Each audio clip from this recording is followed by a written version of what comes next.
ஒரு 4-5 வருஷத்துக்கு முன்னாடி நம்ம கண்டென்ட் கிரியேஷனில் நம்ம நெக்ஸ்ட் லெவலுக்கு போகணும் அப்படின்னா நம்ம வந்து மக்களுக்கு ஒன்றாவது அதை ஃபார்ம் ஆஃப் வேல்யூ ப்ரொவைட் பண்ண மட்டும் தான் நம்மளால் அடுத்த லெவலுக்கு வந்துட்டு போக முடியும். அதாவது நீங்கள் பார்க்குற ரீல்ஸாவது இருக்கலாம், நீங்கள் பார்க்குற யூடியூப் ஷார்ட்ஸாவது இருக்கலாம், யூடியூப் வீடியோவாவது இருக்கலாம். இதெல்லாம் வந்து ஒரு 4-5 வருஷத்துக்கு முன்னாடி ஃபர்ஸ்ட் ஆஃப் ஆல் ரீல் அதெல்லாம் இல்லை. பட் ஸ்டில் நம்ம வந்து சோஷியல் மீடியாவில் வந்து இருந்துக்கிட்டு நம்ம நெக்ஸ்ட் லெவலுக்கு போகணும் அப்படின்னா பார்க்குற வியூவர்ஸ்க்கு நம்ம ஒரு வேல்யூ ப்ரொவைட் பண்ண மட்டும் தான் நம்மளால் வந்து நெக்ஸ்ட் லெவலுக்கு போகவே முடியும். ஆனால் கட் பண்ணோம் அப்படின்னா இன்றைக்கி வந்து இருந்துட்டு கண்டென்ட் கிரியேஷன் அப்படின்னு சொல்லிட்டு எடுத்துக்கிட்டோம்னா நமக்கு வந்து எந்த ஒரு ரிசர்ச் வந்து தேவை கிடையாது, எந்த விதமான எக்ஸ்பீரியன்ஸ் வந்துட்டு தேவை கிடையாது, எந்த விதமான லெசன்ஸ் நம்மளோட வாழ்க்கையில் கற்றுக்கின லெசன் எதுவுமே வந்துட்டு தேவை கிடையாது. ஆல் வி நீட் இஸ் நீங்கள் வந்து இன்ஸ்டாகிராம் ரீல் போடணும் அப்படின்னா 1 மினிட் ரீலுக்கான ஸ்கிரிப்ட் மட்டும் தான் வேணும். நீங்கள் இந்த யூடியூப்ல வந்துட்டு வீடியோ போடுறீங்க அப்படின்னா ஒரு 5 to 10 மினிட்ஸ்க்கான ஸ்கிரிப்ட் மட்டும் தான் நமக்கு வந்துட்டு வேணும். ஈஸியாக நம்ம வந்து கண்டென்ட் கிரியேட்டராக நம்மளால் மாறிட முடியும். இங்கே நம்ம வந்து நோட் பண்ண வேண்டிய விஷயம் என்ன அப்படின்னா கண்டென்ட் கிரியேஷன் அப்படின்ற இந்த ஒரு வார்த்தைக்கான அர்த்தத்தை நீங்கள் பார்த்தீங்கன்னா நம்ம கம்ப்ளீட்டாக சேஞ்ச் பண்ணிட்டோம். நம்ம என்ன இந்த வீடியோ பண்ண வச்சுதே எது அப்படின்னா நான் இன்ஸ்டாகிராமில் வந்து பல கிரியேட்டர்ஸை நான் வந்துட்டு பார்த்துருக்கேன். அவங்க வந்து கண்டென்ட் கிரியேட்டர் அப்படின்னு சொல்லிக்கிட்டு ப்ரொமோஷன் வீடியோஸ் மட்டும் தான் பண்ணிக்கிட்டு இருக்காங்க. ஸ்பெசிஃபிக்லி சொல்ல போனோம் அப்படின்னா இந்த சின்ன சின்ன ஏரியாலெலாம் வந்து இருந்துக்கிட்டு ஒருத்தர் வந்து இருப்பான், இல்லை அப்படின்னா 2 பேர் வந்துட்டு இருப்பாங்க. அவங்க என்ன பண்ணுவாங்கன்னா கடையாக போவாங்க, அந்த கடைக்காரங்கிட்டலாம் காசு வாங்கிடுவாங்க.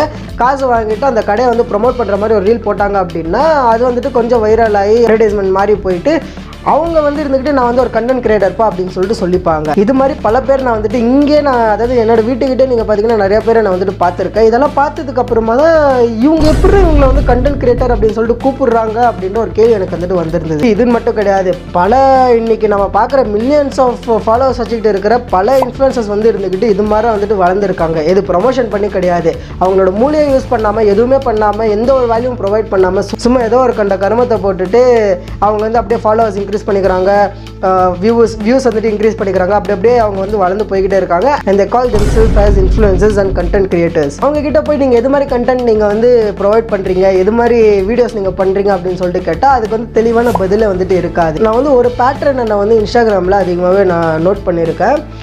ஒருத்தவங்க வந்துட்டு ஒரு அக்கௌண்ட் ஓப்பன் பண்ணிவிட்டு அந்த அக்கௌண்ட்டில் கண்ட விஷயத்தெல்லாம் அவங்க வந்து போடுறாங்க. ஏதோ ஒரு கருமத்தை அவங்க வந்து போட்டு கண்டென்ட்னு சொல்லிட்டு அவங்க வந்து போட்டு நிறையா வியூஸ் வாங்கிக்கிறாங்க, நிறைய ஃபாலோவர்ஸ் வந்துட்டு கெயின் பண்ணிக்கிறாங்க.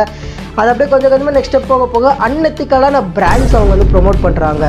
ஒரு பிராண்டை வந்து இருந்துக்கிட்டு அதுலேருந்து நமக்கு எந்த ஒரு பயணமும் நமக்கு வந்துட்டு கிடைக்காது. சும்மா ஸ்கேம் பண்ணுற மாதிரி ஒரு பிராண்ட் அவங்க வந்து கொண்டு வந்துட்டு அதை அவங்க வந்து அட்வர்டைஸ்மெண்ட் வந்துட்டு பண்ணுறாங்க.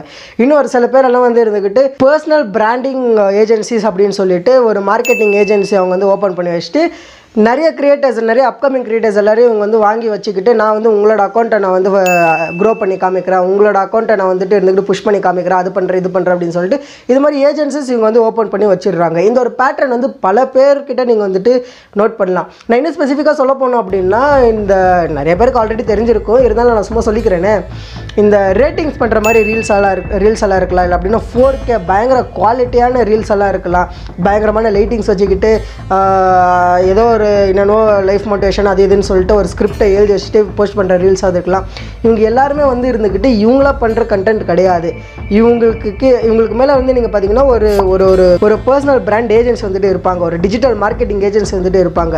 அவங்க தான் எல்லாத்தையும் ரிசர்ச் பண்ணி அவங்க தான் வந்து இருந்துட்டு எல்லாத்தையும் ஸ்கிரிப்டை கொடுத்துட்டு நீங்கள் இது மாதிரி போடுங்க உங்களுக்கு வந்து நல்ல ரீச் கிடைக்கும் அப்படின்னு சொல்லிட்டு கொடுத்துட்றாங்க. ஆக்சுவலி சொல்ல போனோம் அப்படின்னா கண்டென்ட் கிரியேஷன் அப்படின்றது அவ்வளோ ஈஸியான விஷயமே கிடையாது. ஒரு ஆடியன்ஸை க்ரோ பண்ணணும், ஒரு ட்ரஸ்ட்டை நம்ம வந்து ஆடியன்ஸ்குள்ளே பில்ட் பண்ணணும், ஒரு அத்தாரிட்டியான ஆடியன்ஸ் நம்ம பில்ட் பண்ணணும் அப்படின்றது it might take years together for that. அது வந்து ஈஸியாக ஒரு 6 மாதம் 8 மாதம் 12 மாதத்துலலாம் நம்மளால் வந்து ஈஸியாக நம்மளால் அச்சீவ் பண்ணவே முடியாது. அது வந்து அப்கமிங் கண்டென்ட் கிரியேட்டர்ஸ் வந்துட்டு இப்போ புரிஞ்சிக்க மாட்டுறாங்க. ஏதோ ஒரு இஷ்டம் மயிருக்கு ஏதோ ஒன்று போட்டுக்கிறாங்க, இஷ்டத்துக்கு என்னென்னோ வந்துட்டு பண்ணிக்கிட்டு இருக்காங்க.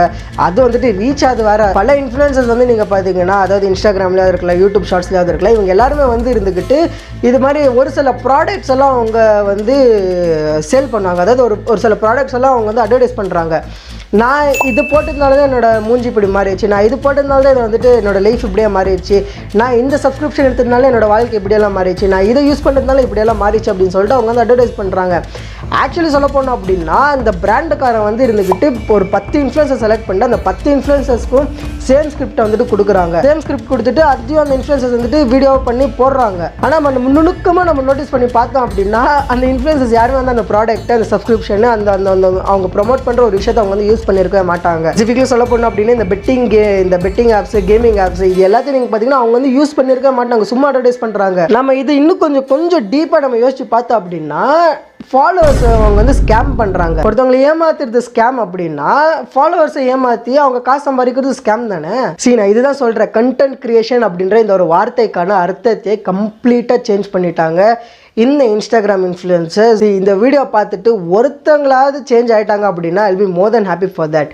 நீங்கள் வந்து ஒரு விஷயத்தை நல்லா புரிஞ்சுக்கோங்க, நமக்கு வந்து ஒரு இன்ஃப்ளூயன்சராவது இருக்கலாம், ஒரு கண்டென்ட் கிரியேட்டாவது இருக்கலாம், இல்லை அப்படின்னா ஒரு ஆன்லைன் பர்சனாலிட்டியாவது இருக்கலாம்.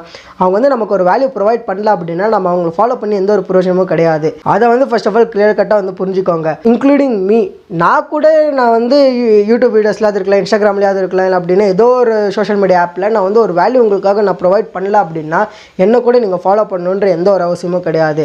நான் வந்து சொன்னேன் இல்லையா, நான் ரீசெண்டாக ஒரு வீடியோ நான் வந்து போட்டிருந்தேன், பிக்கஸ்ட் சேனல் அப்டேட் அப்படின்னு சொல்லிட்டு.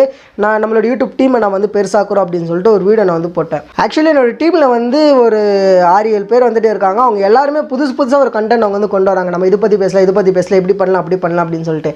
அதில் முக்கால்வாசியான கண்டென்ட் நான் வந்து வேணாம் அப்படின்னு சொல்லிட்டு ஒதுக்கி வச்சுட்டேன். ஏன் அப்படின்னா அந்த கண்டென்ட்டை பேசுகிறது வந்து நான் ஈஸியாக பேசி ஈஸியாக வியூஸ் வாங்கிட்டு நான் பாட்டு போயிடலாம். பட் ஸ்டில் அந்த கண்டென்ட்டில் வந்து இருந்துக்கிட்டு உங்களுக்கு நான் எந்த விதமான வேல்யூ என்னால் ப்ரொவைட் பண்ண முடியல. அதனாலே நீங்கள் பார்த்தீங்கன்னா நான் முக்காசி கண்டென்ட் நான் வந்து அவாய்ட் பண்ணிக்கிட்டு இருக்கேன். உங்களோட தாட்ஸ் எல்லாத்தையும் நீங்கள் பார்த்தீங்கன்னா கமெண்ட்டில் சொல்லுங்கள். catch you next video. Bye. Cheers.